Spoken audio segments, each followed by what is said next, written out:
अस्सलामुअलैकुम वरहमतुल्लाहि वबरकातुहू। General information में आपका खैर मकदम है। आज का उन्वान है acquisition of citizenship in India. Bharat में नागरिकता अधिग्रहण, हिंदुस्तान में शहरियत का हुसूल।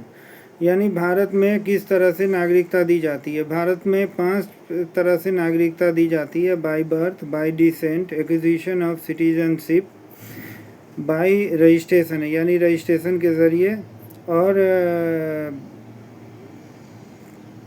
चौथा नेचुरलाइजेशन, पांचवा इनकॉर्पोरेशन ऑफ टेरिटरी।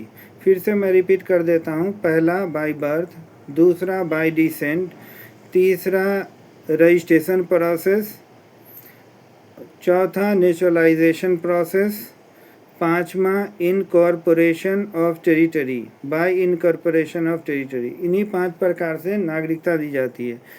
यह सिटीजनशिप एक्ट 1955 के तहत दिया जाता है। इस सिटीजनशिप 1955 में कई बार तरमीम किए जा चुके हैं, यानी संवैधानिक संशोधन किए जा चुके हैं। इसमें 1955 में ये बना, और उसके बाद 1957 में, 1960 में, 1985 में, 1986 में, 1992 में, 2003 में, 2005 में, 2015 में, 2019 में।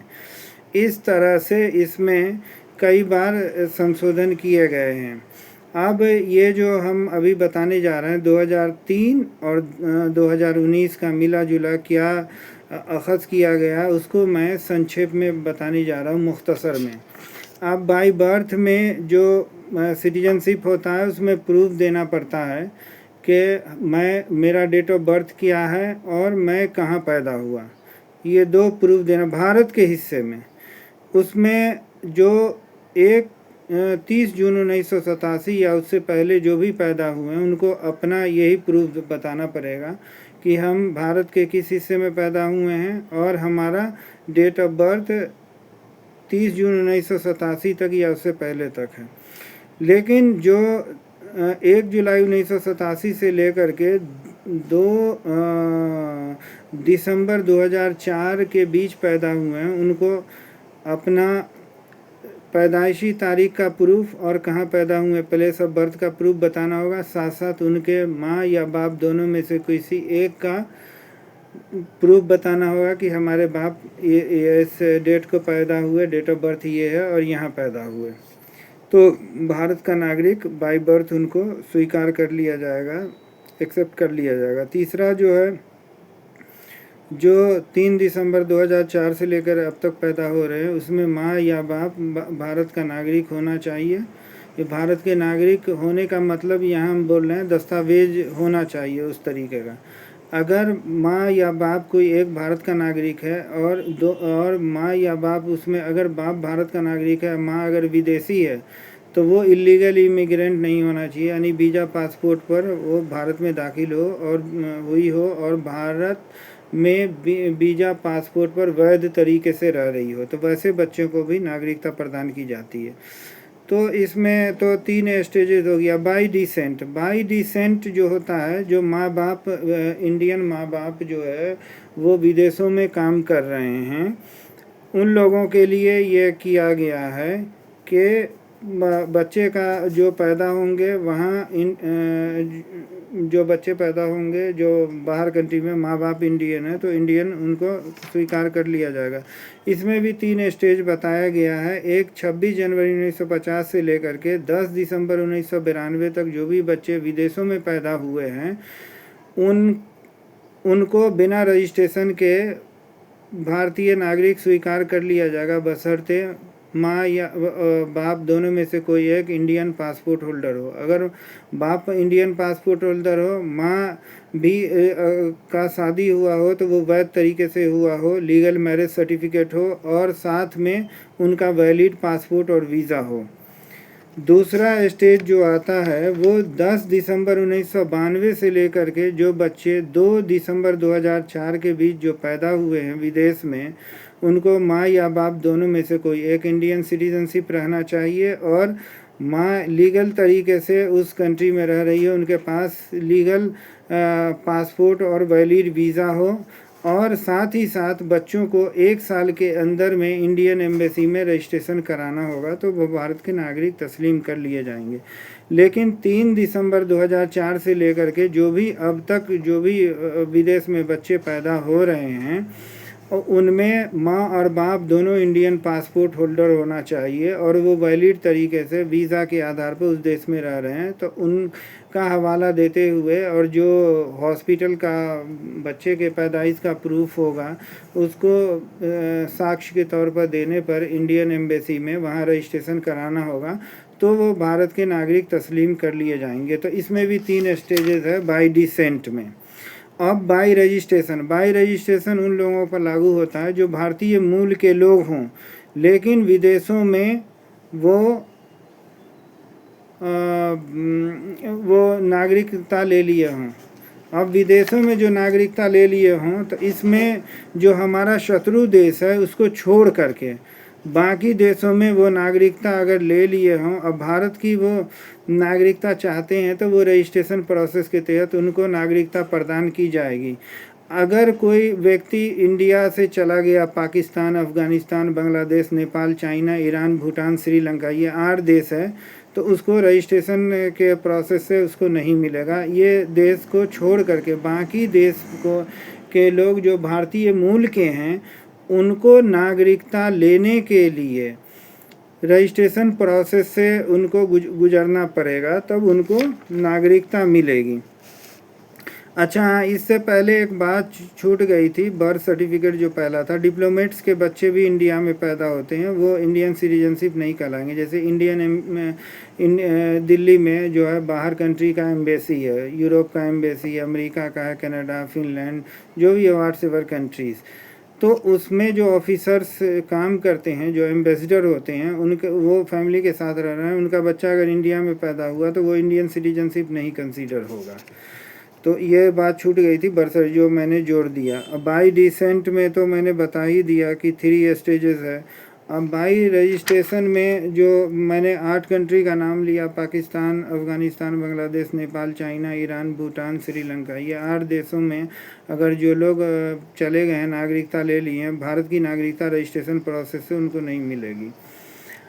अब जो बाकी लोग हैं उनको मिलेगी। अब उनमें क्या होता है कि यहाँ 7 साल रहना पड़ेगा उनको, या नहीं तो overseas citizen of Indian OCI card उनका बनता है। जो भारतीय मूल के लोग विदेशों में नागरिकता ले लिए हैं, OCI कार्ड बनने पर बगैर वीज़ा के आ सकते हैं, 180 दिन रह सकते हैं। 180 दिन के बाद उनको कुछ फॉर्मेलिटी होती है, पूरा करना पड़ेगा, एक्सटेंशन लेना पड़ेगा, तो वो मज़ीद रह सकते हैं इंडिया में।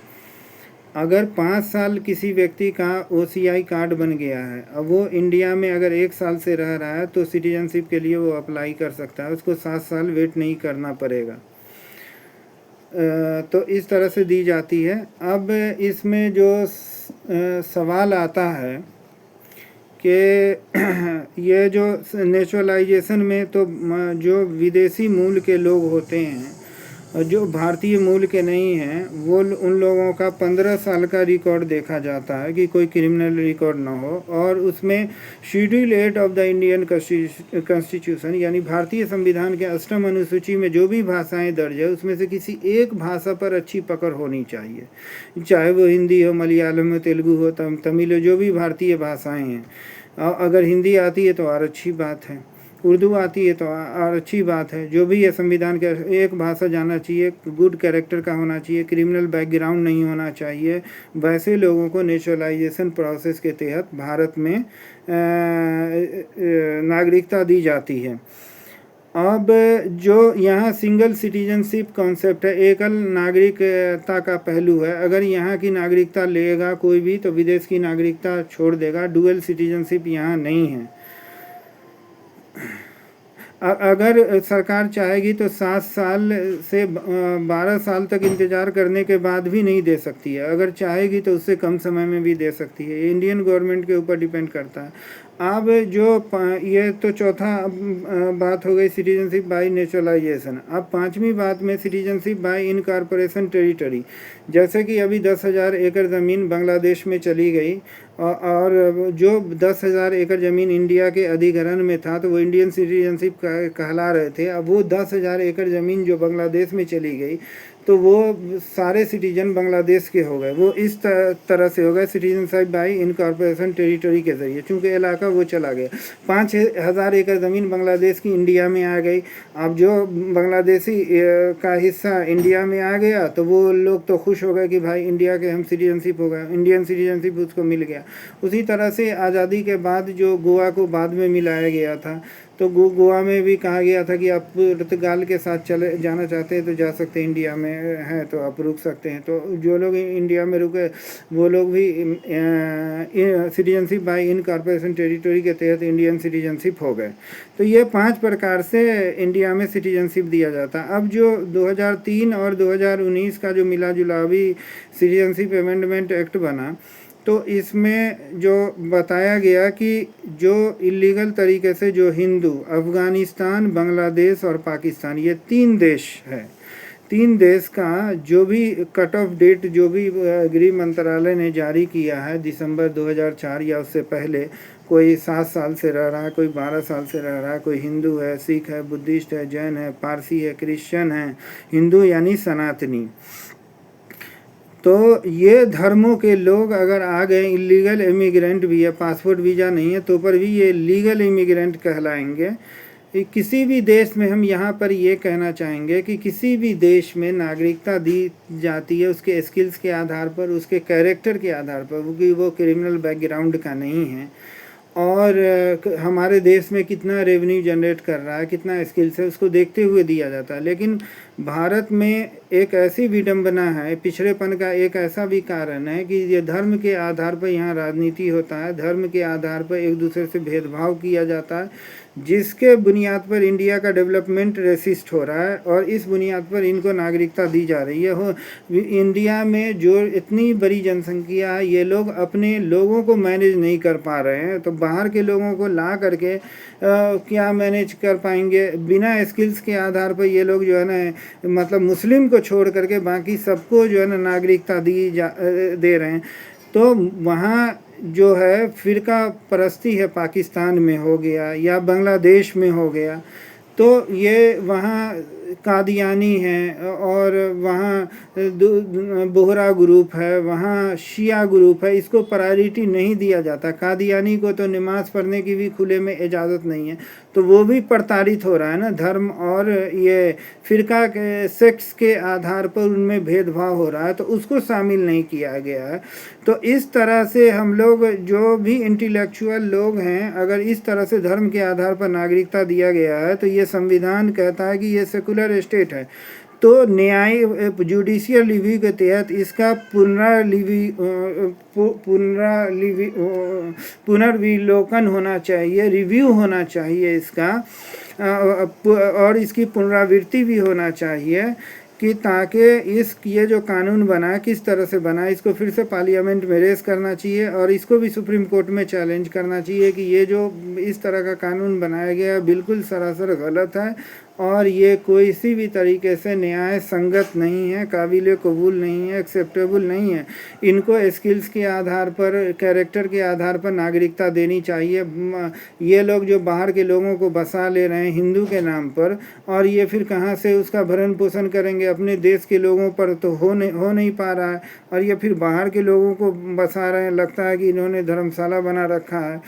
तो ये चीज़ जो है सेकुलर स्टेट है, यहाँ का जो कॉन्स्टिट्यूशन है, सेकुलर स्टेट में धर्म के आधार पर नहीं दिया जा सकता है। अगर आप जो अमित शाह साहब, होम मिनिस्टर साहब जो संसद में वक्तव्य देते हैं और वो ये कहते हैं कि ये जो है हिंदू प्रताड़ित किया जा रहा है इन 3 देशों में, अफ़गानिस्तान, बांग्लादेश, पाकिस्तान में, तो मुसलमान का जो शिया फ़िरका है, जो कादियानी फ़िरका है, वो भी पाकिस्तान में प्रताड़ित किया जा रहा है। उनकी चिंता क्यों नहीं हो रही है आपको? लेकिन ये उनके साथ प्रॉब्लम है। ठीक है, वो लोग जान बचा के आ रहे हैं, ठीक है, वो लोग रहे जो नेशनल ह्यूमन राइट्स कमीशन है उसके तहत रहें। चूँकि जो भी शरण में आता है उसका रक्षा करना हमारा इंसानियत के हिसाब से फ़र्ज़ है, लेकिन ये भी देखना है कि कोई क्राइम तो नहीं कर रहा है, उस पर भी ध्यान रखना है। तो ये एक ह्यूमैनिटी ग्राउंड पर कोई भी देश में कोई भी जान बचाने के लिए शरण ले सकता है, लेकिन वहाँ के जो लोग कादियानी लोग हैं उसके बारे में आपने कुछ भी नहीं कहा, बोहरा के बारे में कुछ भी नहीं कहा। इन लोगों पर भी वहाँ जो है वो बरेलवियत को प्रायोरिटी दी जाती है, जैसे कुरान खानी जो लोग करते हैं, फातिया पढ़ते हैं, वैसे ग्रुप को पाकिस्तान में ज़्यादा प्रायोरिटी मिलती है, क्योंकि गवर्नमेंट में उन्हीं अकीदा के लोग हैं। तो इस चीज़ को भी गवर्नमेंट को समझना चाहिए। इन सब मेरा तो ख्याल ये है कि एज ए मतलब स्टूडेंट ऑफ सोशल साइंस के इस चीज़ को फिर से रिव्यू करके पार्लियामेंट में रेस करा, इस चीज़ों को ख़त्म किया जाए और स्किल्स के बुनियाद पर जो है और कितना हमारे देश में रेवेन्यू जनरेट कर रहा है कैरेक्टर के बेस पर उसको नागरिकता दिया जाना चाहिए, ताकि और यहाँ अब जो है वो अब चूँकि लोग पढ़ लिख रहे हैं, अब उतना ज़्यादा कट्टरता नहीं है हिंदू मुसलमान में, लोगों की सोच बदल रही है, लोगों का जो न जीने का तरीका बदल रहा है, वे ऑफ थिंकिंग चेंज हो रहा है। तो ये पुराने ज़माने का थिंकिंग को गृह मंत्रालय को छोड़ करके फिर से इसको पार्लियामेंट में रेस करना चाहिए। ये किसी भी तरीके से ये सेकुलर स्टेट में ये सेकुलर किसी एक धर्म को प्रायोरिटी देना, मुस्लिम धर्म को छोड़ देना, ये किसी भी तरीके से तर्क संगत न्याय संगत नहीं है। अब इसमें मैं एक बात और जोड़ना चाहूँगा कि इसमें जो है OCI का मैंने जिक्र किया था कुछ देर पहले, इसमें NRI है, PIO है और OCI है। तो NRI बोलते हैं नॉन रेसिडेंट्स ऑफ इंडियन, जो लोग भारत से बाहर इंडियन पासपोर्ट और उस कंट्री के रिस्पेक्टिव कंट्री के वैलिड वीज़ा के आधार पर जो लोग रह रहे हैं विदेशों में, उन लोगों वो लोग NRI कहलाते हैं। उनको सारा बेनिफिट है, वो लोग यहाँ आ सकते हैं, ज़मीन भी खरीद सकते हैं, सब कुछ कर सकते हैं। लेकिन पर्सन ऑफ इंडियन ओरिजिन जो इंडिया की नागरिकता छोड़ के विदेशों में नागरिक ले रहे हैं, उन लोगों को OCI कार्ड जारी किया जाता, ओवरसीज सिटीज़न ऑफ इंडिया।